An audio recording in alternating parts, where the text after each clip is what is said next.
Now, a joint investigation by the police and prosecutors is ongoing into the captain, crew members, and the suspicious owner of the marine company. And for more details, we now connect live to our Connie Kim at the newscenter. Connie, what's the latest? Morning, guys. Remember the 15 rescued crew members that left the capsizing Sewol-ho ferry? Well, some or maybe even all of the 11 crew members that have been taken into custody could face charges.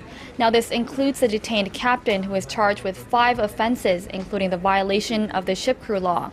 The prosecution is looking into whether the crew could be charged with what's called negligent homicide, this referring to death caused by the inaction of the defendant.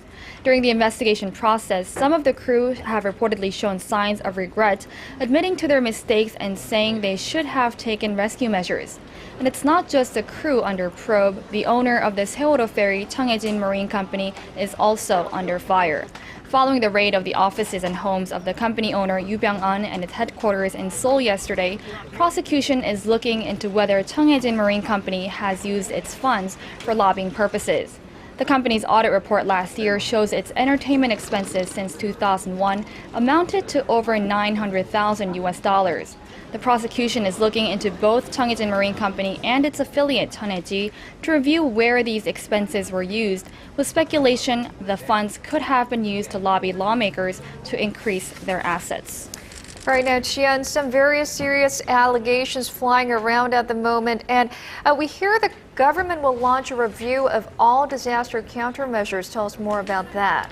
Right, Jinju. The Disaster Control Tower has announced plans to review its disaster countermeasure manuals in all ministries. This comes on the heels of criticism that the Coast Guard and government were slow in their response to the sinking and raising speculation the emergency procedure and communication chain failed to operate properly.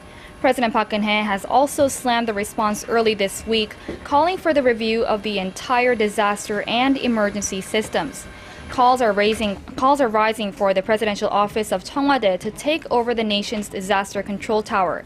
An official from the presidential office implied that the government's countermeasures will be announced in the coming weeks and months after all the facts about the disaster have been settled.